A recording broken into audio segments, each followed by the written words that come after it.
देखिए भैया, एक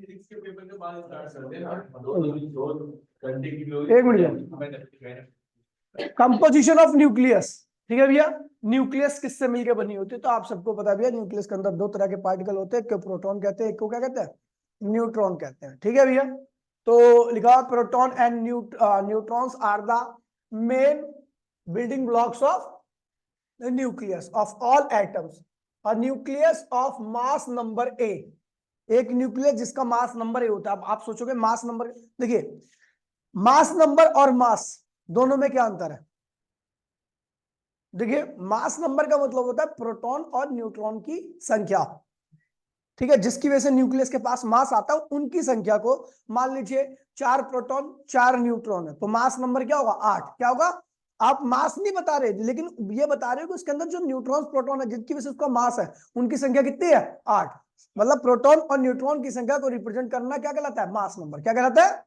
मास नंबर। ठीक है भैया, तो एक न्यूक्लियस है जिसके पास मास नंबर कितना है? ए। मतलब प्रोटॉन और न्यूट्रॉन को जोड़ा तो कुल नंबर कितना है? ए। और एटम का एटॉमिक नंबर कितना है? जेड। जेड क्या होता है? प्रोटॉन की संख्या। क्या होती है? प्रोटॉन या इलेक्ट्रॉन की संख्या भी कह सकते हो, क्योंकि प्रोटॉन इलेक्ट्रॉन एटम के अंदर क्या होते हैं? बराबर अमाउंट में होते हैं। कंटेन्स जेड प्रोटॉन्स, किसके अंदर कितने प्रोटॉन है? अगर कुल मास नंबर कितना था? ए, मतलब प्रोटॉन न्यूट्रॉन दोनों मिलाकर के ए था। प्रोटॉन कितने हैं? तो न्यूट्रॉन कितने होंगे? माइनस करना आता है ना, neutrons. The proton give the positive charge to the nucleus whole, लिखा हुआ है while the proton and neutrons together give the mass। दोनों मिलकर के क्या देते हैं? न्यूक्लियस को मास देते हैं, लेकिन प्रोटॉन क्या देता है? पॉजिटिव चार्ज देता है। ठीक है, neutralize the positive charge of nucleus. ठीक है, और दैट इज मेक द, लिखा हुआ है, that is to make the atom electrically neutral। the number of extra nucleus, nucleus लिखो ना, न्यूक्लियस इलेक्ट्रॉन इज जेड। ठीक है भैया, कह रहा है कि भैया इलेक्ट्रॉन की संख्या भी क्या होती है? जेड ही होती है। ठीक है, आप ध्यान दीजिए, ए क्या है? नंबर ऑफ प्रोटॉन नहीं है ये, number of proton plus number of neutron, पहली गलती है इसकी। Number of neutron. ठीक है भैया, number of proton plus number of neutron. Proton, अगर मैं प्रोटॉन की बात करूं तो प्रोटॉन पे कितना चार्ज होता है? 1.6 इंटू 10⁻90 कूलम। मास कितना होता है? 27। अगर देखिए भैया एंगुलर मोमेंटम की बात करूं तो इसका एंगुलर मोमेंटम क्या होता है? हाफ होता है। क्या होता है? अभी इसके बारे में आप क्या ही जानोगे, ठीक है, बस याद कर लो, क्वांटम मैकेनिक्स पढ़ोगे तो आपको पता लग जाएगा। और दूसरा इसका मैग्नेटिक मोमेंटम, एक मैग्नेटिक मोमेंट होता है ना कि अगर कोई चीज घूमती है, करंट आता है, तो करंट इनटू में एरिया क्या होता है? Magnetic moment. तो लिखा हुआ है मैग्नेटिक मोमेंट ऑफ प्रोटॉन क्या होता है? Much much smaller than electron. ठीक है, और न्यूट्रॉन के बारे में बात करूं तो न्यूट्रॉन के ऊपर किसी प्रकार का कोई चार्ज, आपको ये दोनों याद नहीं रखने हैं। ठीक है, अभी आपके लेवल पे। ठीक है, और मास कितना होता है? 1.6749 इंटू 10⁻⁻। इसका मास कहने का मतलब है थोड़ा सा क्या होता है? प्रोटॉन से ज्यादा होता है। और इसका भी एंगुलर मोमेंटम क्या होता है? हाफ ही होता है। ठीक है, अब इसके बारे में आप आगे पढ़ोगे। ठीक, और इसका मैग्नेटिक मोमेंट क्या होता है? बहुत छोटा होता है, टू स्मॉल। ठीक है, नोट में ध्यान रखना, बहुत इंपॉर्टेंट नोट है। क्या कह रहा है? Neutrons and protons are identical, दोनों एकदम सेम होते हैं। ठीक है, particles in the sense of their mass, mass में भी सेम होते हैं, are nearly same, and forces, forces जो न्यूक्लियर फोर्स होता है ना, वो भी क्या होता है? प्रोटॉन प्रोटॉन और न्यूट्रॉन प्रोटॉन के बीच में क्या लगता है? सेम है। जो प्रोटॉन प्रोटॉन, जो न्यूट्रॉन न्यूट्रॉन, और जो न्यूट्रॉन प्रोटॉन के बीच में न्यूक्लियस फोर्स लगता है, वो भी क्या होता है? लगभग सेम रहता है। तो इसीलिए आप इनको, हाँ लगभग सेम रहता है, क्योंकि प्रोटॉन प्रोटॉन में थोड़ा कम हो जाता है। देखिए न्यूक्लियर फोर्स तीन पेयर में लगता है, एक तो या तो दोनों ही प्रोटॉन हो, एक दोनों ही क्या हो? न्यूट्रॉन, और या दोनों ही एक प्रोटॉन और एक क्या हो? तो इन दोनों केस में क्या होता है? सेम फोर्स लगता है, एग्जैक्टली सेम लगता है। लेकिन इस केस में क्या होता है? थोड़ा सा कम हो जाता है। रीजन क्या है? क्योंकि यहाँ पर रिपल्शन भी आ जाता है। ठीक है, तो इसीलिए ध्यान रखना। ठीक है, तो ये दोनों एकदम आइडेंटिकल होते हैं, सेम होते हैं, इसलिए दोनों को हम क्या कहते हैं? इनको न्यूक्लियॉन्स भी कहते हैं। क्या कहते हैं इनको? न्यूक्लियॉन्स कहा जाता है। ठीक है, समझ गया? अब कुछ टर्म्स है उसको आपको ध्यान रखना है क्योंकि यूज होंगी यहां पर, ठीक है। सबसे पहले भैया न्यूक्लियॉन्स, क्या है? न्यूक्लियॉन्स। तो प्रोटॉन और न्यूट्रॉन दोनों ही एग्जैक्टली सेम होते हैं हर तरीके से लगभग, ठीक है। तो इन दोनों को हम क्या कहते हैं भैया? Nucleons. Proton and neutrons which are present in the nucleus of atom are collectively called nucleons. दोनों को हम क्या कहते हैं भैया?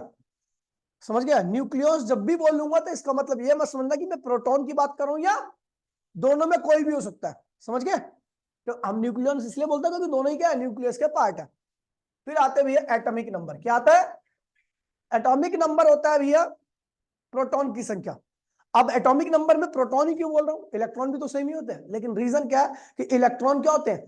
ट्रांसफर हो सकते हैं, कम या ज्यादा हो सकते हैं, लेकिन प्रोटॉन न्यूक्लियस के अंदर होता है और जिस फोर्स से जुड़ा होता है उसे strong electrostatic force, nuclear force कहते हैं, स्ट्रॉन्ग न्यूक्लियर फोर्स कहते हैं।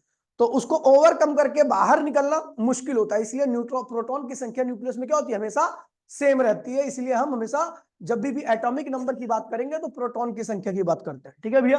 The number of proton in the nucleus are called atomic number, ठीक है। और इसको किससे डिनोट करते हैं? जेड से, ये ध्यान रखना, ठीक है। फिर आता है भैया मास नंबर। बताया मैंने अभी आपको मास नंबर क्या होता है? प्रोटॉन और न्यूट्रॉन की कुल संख्या को, ठीक है, the total number of proton and neutrons present in the nucleus called mass number. Denoted किससे करते हैं भैया? ए से। ए बोले तो proton, number of proton plus number of neutron. Z क्या है? प्रोटॉन की संख्या। जेड ही क्या है? इलेक्ट्रॉन की संख्या। ए क्या है? प्रोटॉन प्लस न्यूट्रॉन की संख्या। और न्यूट्रॉन को दिखाना तो क्या करोगे? ए माइनस जेड। कोई दिक्कत तो नहीं बेटा? आगे बढ़े, चलो। न्यूक्लियर मास क्या होता है? हमने मास नंबर देख लिया, ठीक है। मान लीजिए प्रोटॉन का मास क्या? 2 किलो। मुझे पता है बिल्कुल सेम ही क्या होता है, न्यूट्रॉन का मास भी होता है 2 किलो ही है, ठीक है। मैंने बोला 50 मास नंबर है। क्या है? 50 मास नंबर का मतलब क्या होता है? 50 प्रोटॉन और न्यूट्रॉन मिलाकर कितने हैं? 50। तो एक प्रोटॉन का मास या एक न्यूट्रॉन का मास कितना था? 2 किलो। तो 50 का कितना होगा? 100। ये जो 100 है ना, यही है आपका न्यूक्लियर मास। न्यूक्लियर प्रोटॉन और न्यूट्रॉन का कुल मास न्यूक्लियस में जो होता है उसी को हम क्या कहते हैं भैया? न्यूक्लियर मास कहते हैं। The total mass of proton and present in is called, ठीक है। फिर आता है भैया न्यूक्लियड। न्यूक्लियड तो भैया ये क्या है? एक्चुअल में रिप्रेजेंटेशन एक तरह से, ठीक है। एक एलिमेंट है एक्स जिसका एटॉमिक नंबर क्या है और एटॉमिक मास नंबर क्या है, जो आप देखते हो ना, लिखते हो किसी भी चीज को, तो वो क्या होता है? न्यूक्लियड होता है। क्या होता है? होता वही है, मतलब उसको किसी भी एलिमेंट को उसको प्रोटॉन की संख्या एटॉमिक नंबर के साथ उसका एटॉमिक मास नंबर भी लिखना क्या कहलाता है? न्यूक्लियड कहलाता है। यहाँ पर एक्स क्या है? Chemical symbol of the element. जैसे मैंने क्लोरीन लिख दिया, क्या लिख दिया? क्लोरीन का क्या होता है? 17 प्रोटॉन होते हैं और 35.5 का क्या होते हैं? मास नंबर होता है। मतलब इतना मिलाकर के प्रोटॉन। अच्छा, आपने सोचा होगा नंबर यहाँ पर फ्रैक्शन में कैसे आ गया? नंबर तो कोई फ्रैक्शन में हो नहीं सकता। अब अगर प्रोटॉन को गिनोगे या न्यूट्रॉन को गिनोगे तो आधा थोड़ी ना गिन लोगे, ठीक है। ये एक्चुअल में क्या होता है? 35.5 ही अबेंडेंस होती है, बहुत सारे इनके आइसोटॉप्स होते हैं, ठीक है। आइसोटॉप्स में जो सबका अलग अलग आता होता है ये, तो उनमें एवरेज निकाला जाता है, तो एवरेज लिखा जाता है यहाँ पर, ठीक है। और इसका एक और रीजन है कि जब न्यूक्लियस बनती है तो न्यूक्लियस बनने के दौरान में न्यूक्लियस जुड़ते हैं, फ्यूज होते हैं, और फ्यूज होने पर क्या होती है? एनर्जी रिलीज होती है। क्या होती है? अब एनर्जी आई कहां से? तो एनर्जी आती है मास डिफेक्ट की वजह से। किसकी वजह से? ठीक है। तो मास में देखिए, मान लीजिए 2 प्रोटॉन है, ठीक है। एक प्रोटॉन का मास क्या है? 4 किलो। दूसरा प्रोटॉन का मास क्या है? 4 किलो। जुड़ने के बाद क्या बनना चाहिए? 8 किलो। लेकिन 8 किलो कभी नहीं बनता। आपको बता दूं 8 किलो से हमेशा कम आता है। अब वो जो कम हुआ है एक्चुअल में वो कहां गया? एनर्जी की फॉर्म में चला गया। और उस एनर्जी की वैल्यू को E इक्वल्स टू mc² से हम निकालते हैं। समझ गए? अभी खैर इतना ही ध्यान रखो, आगे हम करेंगे इस सब चीजों को। एक्स क्या है? केमिकल सिंबल, ठीक है। जेड क्या है? प्रोटॉन की संख्या। प्रोटॉन की संख्या एक ही बात है। ए क्या है? Mass number. समझ गए भाई? आगे बढ़ो। अब बात, जैसे मैंने यहां पे लिखा गोल्ड, AU। AU क्या है? केमिकल सिंबल है उसका। AU गोल्ड यूज होता है, सही था। अरे वो लिख दिया होगा 79 197। 79 क्या है? प्रोटॉन की संख्या। और 179 क्या है, प्रोटॉन प्लस न्यूट्रॉन की संख्या। ठीक है, तो ये हो गया। उसके बाद फिर आते भैया आइसोटोप। इसके बारे में आते हैं, आइसोटोप क्या होता है। तो भैया देखिए आइसोटोप क्या है। तो भैया आइसोटोप होते हैं जिनके पास प्रोटॉन तो सेम होते हैं, लेकिन मास नंबर जो होता है उनका वो अलग अलग होता है। समझ गए, प्रोटॉन सेम रहेंगे, यानी एटॉमिक नंबर क्या रहेगा, सेम रहेगा, लेकिन मास नंबर क्या होगा, अलग अलग होगा। ऐसे जो भी होते हैं उनको क्या कहते हैं भैया, आइसोटोप्स कहते हैं। ऐसे केमिकल जो होते हैं, जो एलिमेंट होते हैं, उनको आइसोटोप कहते हैं। लिखा number of element which have same atomic number, मतलब प्रोटॉन की संख्या सेम होनी चाहिए, but different mass number are called isotope. जैसे मैं बात करूं हाइड्रोजन, ठीक है, फिर बात करूंगा ड्यूट्रियम की। ड्यूट्रियम देखिए सबके पास एक ही एक प्रोटॉन है, लेकिन मास नंबर क्या सबका अलग अलग। ये ट्रिटियम होता है, ठीक है, सबसे भारी पानी माना जाता है, ये सबसे भारी, हार्ड वाटर कहते हैं इसको। ठीक है, आप पढ़ोगे शायद हाइड्रोजन में पढ़ोगे, हाइड्रोजन 12वीं में ना 11वीं में रिलेटेड हमने पढ़ा था, तब बताया था। ठीक है, तो ऐसे ही देखो, इसने लिखा नहीं है N715, नाइट्रोजन का आइसोटोप एक ही होता है, और दूसरा आइसोटोप क्या होता है भैया, N15 होता है। नाम नहीं पता मुझे इसका, क्या इसको कहते हैं, वैसे होता ही है। ठीक है, उसके बाद कार्बन का 612 और 614। ठीक है, ठीक है, बहुत सारे होते हैं ऐसे तो। फिर बात करते हैं भैया आइसोबार। क्या करते हैं, आइसोबार में प्रोटॉन तो अलग अलग होते हैं, लेकिन मास नंबर क्या होता है भैया, प्रोटॉन न्यूट्रॉन को जोड़ने पर सेम मिलता है। ठीक है, ऐसो को कहते हैं भैया आइसोबार। ठीक है, the atom having same mass number but different atomic number are called isobar. Atomic number मतलब प्रोटॉन की संख्या, different number of protons and electron. ठीक है भैया, समझ गया, उनका प्रोटॉन और इलेक्ट्रॉन दोनों क्या होते हैं, अलग अलग होते हैं। जैसे बात करें, ये है आपका ड्यूट्रियम और ये क्या है, हीलियम। ये ले गलत वो लिख दिया ना इसने। ठीक है, ये ट्रिटियम है, ये क्या है, ट्रिटियम। ट्रिटियम और हीलियम ये दोनों ही क्या है भैया, आइसोबार है। ठीक है भैया, क्योंकि दोनों के पास प्रोटॉन तो अलग अलग है, लेकिन जब मैं दोनों की संख्या को जोड़ रहा हूं प्रोटॉन न्यूट्रॉन को, तो वो सेम आ रहा है। ठीक है, बोथ है 3A। 3A मतलब 3 प्रोटॉन प्लस न्यूट्रॉन है। अच्छा, क्लोरीन और सल्फर दोनों के पास क्या है भैया, 37 प्रोटॉन प्लस न्यूट्रॉन, लेकिन प्रोटॉन दोनों के अंदर क्या है भैया, अलग अलग। ठीक है, कैल्शियम और आर्गन दोनों, इसके पास 20 है, इसके पास 18, लेकिन एटॉमिक नंबर, मास नंबर जो है दोनों के पास, प्रोटॉन न्यूट्रॉन की संख्या क्या है, 40 है। समझ गए भैया। फिर आता है भैया आइसोटोन्स। क्या आता है, आइसोटोन्स वो होते हैं जिनके अंदर न्यूट्रॉन्स क्या होते हैं भैया, सेम होते हैं। ऐसे न्यूक्लियस को हम क्या कहते हैं भैया, आइसोटोन कहते हैं। क्या कहते हैं, isotone. The nucleus having the same number of neutrons called isotone. Chlorine 37 और जो आप पोटेशियम 39। अगर मैं 17 माइनस 37 करूं तो क्या आ रहा है, 20। न्यूट्रॉन देखो ना, इसके अंदर न्यूट्रॉन निकालना तो क्या करोगे, ए माइनस जेड करते हो, ए माइनस जेड करते हो ना।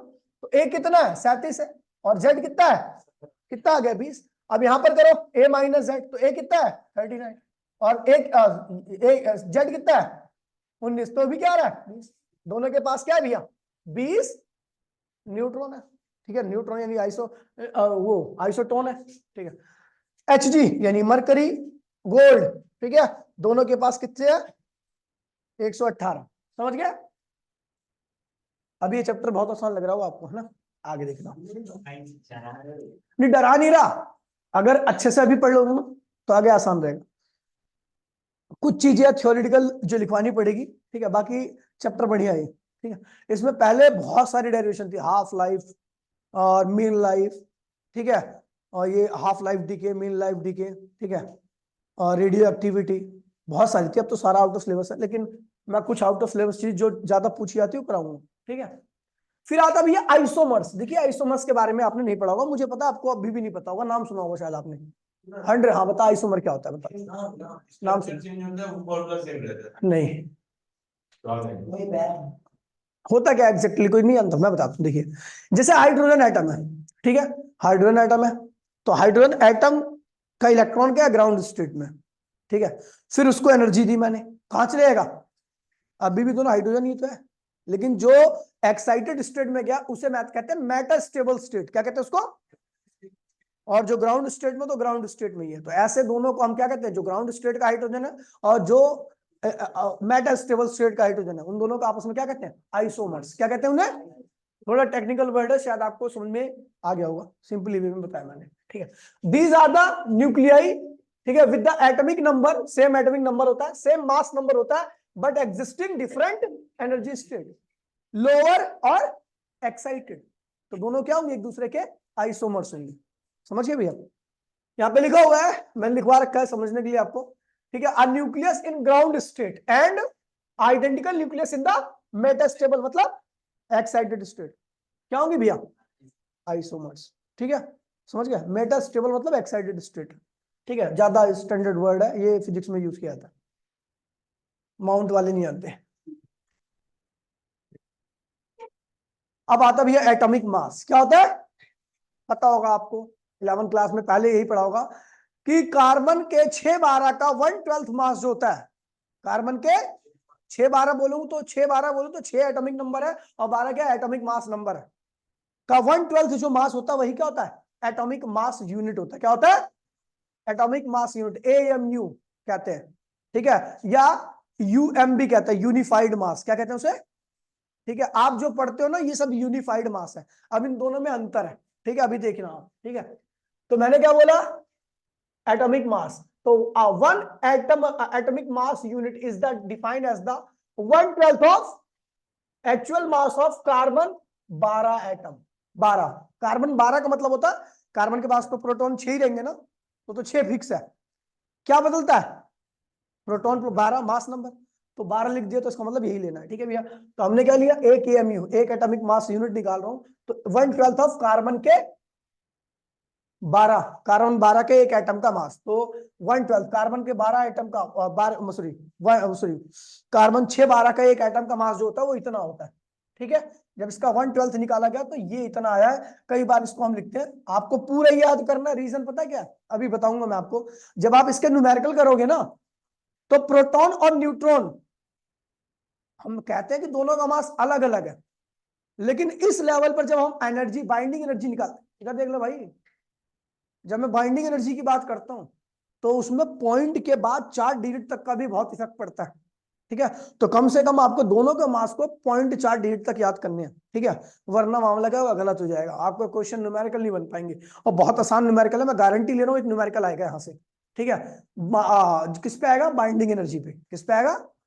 अभी पता गया, बहुत आसान क्वेश्चन होते हैं। कैलकुलेशन जिसको आता है, गुणा घटा गुणा आता है ना, गुणा, वो कर लेगा न्यूमेरिकल, दिमाग लगाना ही नहीं है बस। ठीक है, लेकिन ये ध्यान रखना कैलकुलेशन एकदम सही होनी चाहिए, वहां पे गलत तो मामला गलत। ठीक है, चलो, तो एक AMU, यानी एक AMU की वैल्यू क्या होती है? इतनी होती है। इसको याद कर लो, हाथ से 4-5 बार आंख बंद करोगे याद हो जाएगा। ठीक है, एक AMU, इसको 1.67 राउंड फिगर में लिखते हैं, लेकिन अभी राउंड फिगर नहीं करना अपने को। ठीक है, अब देखिए भाई, आज तू ही पढ़ा दिया आपने नीड आ जाएगी भाई तुझे। 1 AMU की वैल्यू क्या होती है? ठीक है, ठीक है, चलो अब देखिए, अब इसको समझिए क्या कह रहा है ये। कह रहा है we can now express the, क्या लिखा हुआ है? Different mass in terms of AMU। अगर मैं इलेक्ट्रॉन के मास को AMU में लिखना चाहता हूं तो इतना AMU होता है। कितना होता है? 0.0055 AMU। अब समझे इसका मतलब? ये मास नहीं है एक्चुअल में, AMU की वैल्यू को मल्टीप्लाई करना पड़ेगा, तो ये मास क्या आएगा? एक AMU जानते हो ना, ऊपर बताता 1.6666। ठीक है, तो इलेक्ट्रॉन का जो मास होता है AMU में इतना होता है, और अगर आपको उसका एक्चुअल मास चाहिए तो एक AMU की वैल्यू से मल्टीप्लाई करना पड़ेगा। सबका मास, जैसे आपको पता है उसका मास, न्यूट्रॉन का मास, सॉरी किसी का भी मास, किसी भी एलिमेंट का मास आपको जो भी दिया होगा ना, 37, 35, 38, 40, 45, 46, ये सब क्या AMU में होता है? किसमें होता है? अगर आपको उसको एग्जैक्टली मास चाहिए होता तो एक AMU की वैल्यू से क्या करना पड़ेगा? उसको मल्टीप्लाई करना पड़ेगा। ठीक है, अब जैसे मैं बात करूं प्रोटॉन का, प्रोटॉन का मास AMU में क्या होता है? 1.0073। क्या होता है? 00073। ठीक है, अच्छा हाँ, डबल। ठीक है, तो इसे AMU की वैल्यू से मल्टीप्लाई कर दो। ठीक है, ऐसे न्यूट्रॉन का मास क्या होता है? ये होता है। अच्छा, मैं बोलूंगा मास ऑफ हाइड्रोजन कितना होगा, तो अपने को पता हाइड्रोजन के अंदर क्या होता है? एक प्रोटॉन होता है और एक न्यूट्रॉन होता है। लेकिन ये हाइड्रोजन, ड्यूट्रियम की बात अलग हुई, ट्रिटियम की बात अलग हुई। तो ये हम बात कर रहे हैं हाइड्रोजन की बात, तो हाइड्रोजन की बात कर रहे हैं तो ये क्या हुआ, मास ऑफ प्रोटॉन। अगर एएमयू में लिखना है तो आप ये कर करोगे इसको, और मास ऑफ न्यूट्रॉन एएमयू दोनों को जोड़ोगे, जो भी आएगा वो मास ऑफ न्यूक्लियस हो जाएगा न्यूट्रॉन की, ठीक है, तो सॉरी हाइड्रोजन की। अब उसको किलोग्राम में चेंज करना है तो एक एमयू की वैल्यू की क्या करेगा, मल्टीप्लाई करना पड़ेगा। एक एमयू की वैल्यू आपको पता ही है, ठीक है। अब देखिए किसी का भी निकालना है, अब मैं बोलूं हीलियम का निकालो, तो हीलियम के अंदर क्या होते हैं, दो प्रोटॉन, दो न्यूट्रॉन। तो इधर क्या करना पड़ेगा, दो और दो, ठीक है। इसकी वैल्यू एएमयू जोड़ दो, बाद में एक एएमयू की वैल्यू से मल्टीप्लाई कर देना, जो भी रिजल्ट आएगा, समझ गया। तो इस तरीके से आपको निकालना है। अब क्वेश्चन करेगा अपने आप ही आ जाएगा, इसलिए मैं याद नहीं कर रहा, क्वेश्चन करेगा ना, कुछ नहीं याद करने तेरे को, सब कुछ दिया रहेगा, बस कैलकुलेशन करनी है तेरे को, ठीक है। देखिए यहां पर भी लिखवा रखा है मैंने एग्जांपल में, अगर मैं हाइड्रोजन का मास निकालूं तो क्या होगा, इसका इसका दोनों का मास एएमयू में क्या करो, जोड़ दो। इसको किलोग्राम में चाहिए तो क्या करोगे, एक एएमयू की वैल्यू से मल्टीप्लाई, आपको पता है एक एएमयू बराबर में इतना किलोग्राम, तो इतना एएमयू आया है तो क्या करेंगे, ऐड कर देंगे, ठीक है भैया। गलत कर रखा है इसने, अरे नहीं, अच्छा हाँ प्रोटॉन की, हाँ इलेक्ट्रॉन भी जुड़ता है ना, पूरा एटम का मास निकालना है, ये मास ऑफ हाइड्रोजन एटम है। अब न्यूट्रॉन, अब तो न्यूट्रॉन थोड़ी ना होता हाइड्रोजन में, वो मैं बता रहा था हाइड्रोजन में, अगर हाइड्रोजन का पहले हाइड्रोजन की बात करूं तो उसमें केवल प्रोटॉन होता है उसके सेंटर में, न्यूट्रॉन तो होता ही नहीं है, वो तो ड्यूट्रियम में आता है, ट्रिटियम में दो न्यूट्रॉन हो जाते हैं, समझ गया। चलो नोट में ध्यान रखना, यहाँ पे लिखा हुआ है जो एटॉमिक मास होता है उसको मापने वाला जो मीटर होता है उसको क्या कहते हैं, ठीक है, ये ध्यान रखना। उसके बाद आता है भैया एनर्जी की बात करते हैं, थोड़ा सा टेम्परेरी टॉपिक पता है क्योंकि आपका यूज होगा, तो इसे मैंने पहले ही बता दिया एनर्जी क्या होती है। तो एनर्जी को हम बात करते हैं इलेक्ट्रोवोल्ट में, किसमें बात करते हैं, पीछे भी आपने चैप्टर में ईवी सुना था। तो एक इलेक्ट्रोवोल्ट क्या होता है, एक इलेक्ट्रोवोल्ट होता है एक वोल्ट के अंदर इलेक्ट्रॉन को जब छोड़ा जाता है, एक वोल्ट, ये है भैया दो पैरेलल प्लेट है, इधर लगा दी मैंने बैटरी, बैटरी का पोटेंशियल क्या है वी, तो इधर क्या आएगा प्लस, इधर क्या आएगा, बीच में छोड़ दो इलेक्ट्रॉन, तो इलेक्ट्रॉन को ये रिपेल करेगा और ये क्या करेगा, अटैक करेगा। तो इलेक्ट्रॉन एक्सेलरेट करेगा, इलेक्ट्रॉन के ऊपर फोर्स लग रहा है, इलेक्ट्रॉन एक्सेलरेट करेगा, वेलोसिटी आएगी तो उसके पास काइनेटिक आएगी। तो कह रहा है जो काइनेटिक आई वही क्या होता है, 1 eV के बराबर होता है, एक इलेक्ट्रो वोल्ट के बराबर। इसका पोटेंशियल डिफरेंस कितना है, 1 वोल्ट है, क्या है, 1 वोल्ट है। मैंने किसको छोड़ा है, इलेक्ट्रॉन को, तो इसके अंदर जो भी काइनेटिक एनर्जी आएगी वो क्या होगी, 1 eV के 1 इलेक्ट्रोवोल्ट के बराबर होगी। आपको मैंने बताया था कि इस एनर्जी को अगर आपको जूल में कन्वर्ट करना तो ई की वैल्यू से क्या करो, मल्टीप्लाई कर दो, ठीक है। तो ये हो जाएगा आपका, यहाँ पे लिखा हुआ है it is defined as the energy acquired by the electron with when it accelerate through the potential difference of 1 volt. जब 1 वोल्ट की पोटेंशियल डिफरेंस के अंदर कोई इलेक्ट्रॉन एक्सेलरेट करता है तो जितनी भी एनर्जी एक्वायर्ड करता है वो क्या होता है, 1 ईवी के बराबर होती है। और 1 ईवी को अगर जूल में कन्वर्ट करना है तो ये सीधा ई की वैल्यू से लिख दो, 1.69 होता है वो, हाँ 1.6 ही होता है, 6 नहीं 1, वो तो मास हो जाएगा ना, ठीक है 1.02 समथिंग, ठीक है। चलो अब मेगा इलेक्ट्रोवोल्ट भी होता है, तो भैया मेगा इलेक्ट्रोवोल्ट थोड़ा बड़ा है, मेगा में क्या होता है 10 की पावर 6 से मल्टीप्लाई करते हैं, क्या करते हैं, तो भैया 10 की पावर 6 इलेक्ट्रो, देखिए एक मेगा इलेक्ट्रोवोल्ट बराबर में 10 की पावर 6 इलेक्ट्रोवोल्ट, और एक इलेक्ट्रोवोल्ट आपको पता ही है इतना होता है, तो उसमें 10 की पावर 6 से अगर प्लस करोगे 10 की पावर ये 9 होगी इलेक्ट्रोवोल्ट। देखिए इलेक्ट्रोवोल्ट की वैल्यू कितनी होती है, इतनी, 10 की पावर 6 ऐड कर दोगे तो -19 + 6 कितना होता है, -13, तो यही आएगा ना रिजल्ट आपका, समझ गया। चलो फिर आता है भैया एनर्जी इक्विवेलेंट ऑफ एएमयू। देखिए आइंस्टीन ने बोला कि एनर्जी जो होती है वो मास में कन्वर्ट हो सकती है, या मास जो होता है वो एनर्जी में कन्वर्ट हो सकती है। तो हम मास को अगर एनर्जी में कन्वर्ट करना चाहें तो एक एएमयू मास कितनी एनर्जी के कितने एनर्जी को प्रोड्यूस करेगा, ठीक है। अभी आप जान करके हैरान हो जाएंगे कि एक एएमयू बहुत छोटा मास होता है वो इतनी ज्यादा एनर्जी को प्रोड्यूस करेगा। तो 1 किलो मास कितनी एनर्जी प्रोड्यूस करेगा देखते हैं, ठीक है। अगर 1 किलो मास को कंप्लीटली एनर्जी में कन्वर्ट करें, मतलब जलने के बाद ना कुछ नहीं, जैसे कोयला जलाते हो आप, कोयला जलाने के बाद एनर्जी मिलती है आपको, एनर्जी मिलने के बाद साथ साथ में आपको कोयले का डस्ट भी मिलता है, कोयला का जो बचता है, ठीक है, वो भी मिलता है, तो काफी सारा मिलता है। मुश्किल से आप 100 किलो कोयला जलाओगे तो उसके अंदर पॉइंट में, ग्राम में कुछ मास ऐसा होगा जो एनर्जी में क्या होगा, कन्वर्ट हो पाया होगा। बाकी बहुत सारा मास क्या होता है, ऐसे खराब हो जाता है। लेकिन इस इक्वेशन के हिसाब से जो भी मास है वो कंप्लीटली क्या हो रहा है, एनर्जी में कन्वर्ट हो रहा है। समझ गए? तो इसे मास एनर्जी इक्विवेलेंस रिलेशन कहते हैं। अब देखिए मैं क्या करूंगा, एक एएमयू को किस में कन्वर्ट करूंगा, एनर्जी में। क्या करूंगा, इधर भी देख, अब जाहिल सुअर हंसा रहा, मैं भी तो पढ़ा रहा हूं। ठीक है, ठीक है। तो आइंस्टीन ने क्या बोला, E equals to mc, mass in kilogram, AMU में नहीं, मास इन, और सी क्या है, स्पीड ऑफ लाइट। यहाँ पे एक्यूरेट वैल्यू रखी जाएगी क्योंकि आपको पता है डेसिमल का फर्क पड़ने वाला है हम। ठीक है, तो मास की वैल्यू क्या होती है, एक एएमयू में इतना मास निकला था, मैंने पीछे बोला था, एक एटॉमिक मास यूनिट किसके बराबर होती है। अच्छा, लाइट की स्पीड क्या होती है, थोड़ा मैं एक्यूरेटली आ रहा हूं तो 2 पॉइंट समथिंग। तो एनर्जी का फॉर्म लगाता है E equals to m c square. ये किसमें आएगी, जूल में। किसमें आएगी, अगर आपको जूल को इलेक्ट्रोवोल्ट में कन्वर्ट करना है तो आपको डिवाइड करना पड़ेगा E की वैल्यू से। तो हमने E की वैल्यू से डिवाइड कर दिया तो किसमें कन्वर्ट हो गया, इलेक्ट्रोवोल्ट। किसमें हो गया, ठीक है। और अगर इस इलेक्ट्रोवोल्ट को मैंने मेगा इलेक्ट्रोवोल्ट में कन्वर्ट किया तो ये आएगा 931। क्या आएगा, और अगर आपको इलेक्ट्रोवोल्ट में करना है तो ये रहा, इसको सॉल्व करोगे तो ये आएगा, इसको सॉल्व करोगे तो इतना इलेक्ट्रोवोल्ट आएगा, 931 गुणा 10 की पावर 6 इलेक्ट्रोवोल्ट। ठीक है, और अगर आप इसको देखोगे 10 की पावर 6 है क्या, तो मेगा है। क्या है ये, तो 931 मेगा इलेक्ट्रोवोल्ट। आपको ये बता रहा हूं, इसको याद कर लेना। ठीक है, एक एएमयू मास कितनी एनर्जी प्रोड्यूस करता है, 931 मेगा इलेक्ट्रोवोल्ट। एक एएमयू मास, कितना भी एएमयू दे रखा होगा, आप एमसी स्क्वायर से कैलकुलेशन करोगे, बहुत लंबा चौड़ा मामला आएगा। इसीलिए जितना भी एएमयू दे रखा है सीधा इसको, क्योंकि मुझे पता है एक एएमयू मास इतनी एनर्जी प्रोड्यूस करता है, तो 2 एएमयू कितने करेगा, 3 एएमयू, 0.5 एएमयू, सीधा मल्टीप्लाई करना है। इसे याद कर लेना, मैं बता रहा हूं बहुत काम का ये। ठीक है, आगे बढ़ते हैं। न्यूक्लियर साइज, किसकी बात करते हैं। देखिए भैया, आपको पता है जब आप छोटे एटॉमिक नंबर की बात करते हो, एटॉमिक मास नंबर की, तो उसका साइज भी क्या होगा, छोटा होगा। और जैसे जैसे आप एटॉमिक मास नंबर बढ़ाते जाओगे, उसका वॉल्यूम क्या होगा, बढ़ता जाएगा। किसका वॉल्यूम, न्यूक्लियस का volume.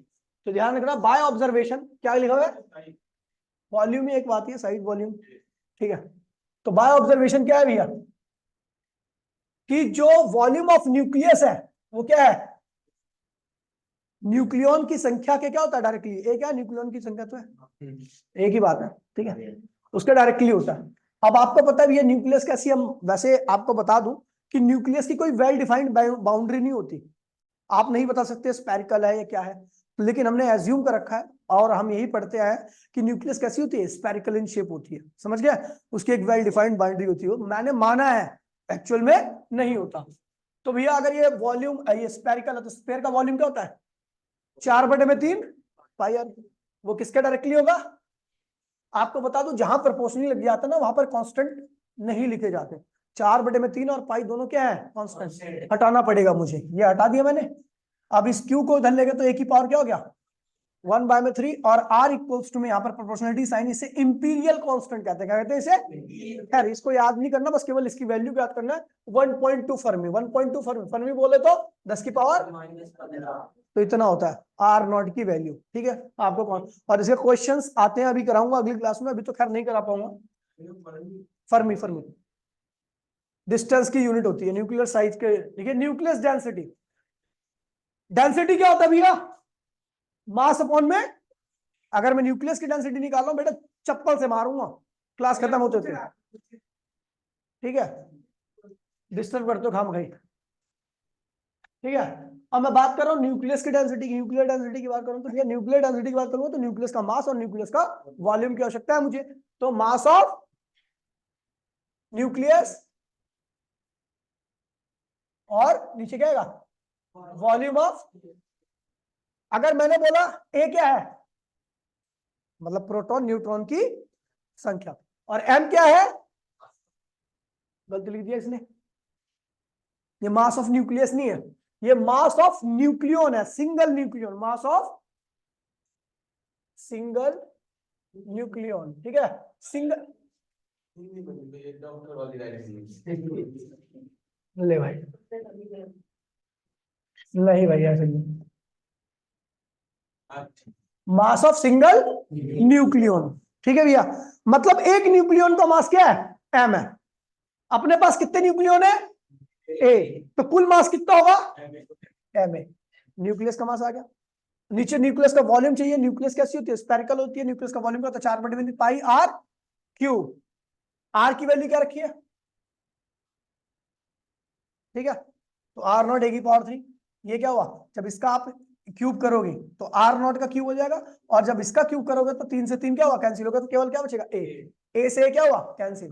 m mass of single nucleon 4/3 pi r0 cube, as it is लिख दिया। आपको बता दूं ये सारी टर्म क्या है यहाँ पर? कांस्टेंट है। क्या है ये? जब सारी वैल्यूज को रखा गया तो आपको न्यूक्लियस की डेंसिटी क्या मिली? 2.3 इंटू 10⁻17 किलोग्राम पर मीटर क्यूब। और इसका मतलब यह है कि अगर आपको 1 मीटर क्यूब दे दिया जाए जो केवल न्यूक्लियस का बना हो, तो उसका मास इतना होगा। आपको पता है बहुत बड़ा मास है, इंपीरियल कांस्टेंट, उसको नाम की आवश्यकता नहीं है। ठीक है भैया, अगली क्लास में इसको न्यूमेरिकल करेंगे। तो अभी कॉपी कर लो। Tata bye bye online. जय हिंद, जय भारत।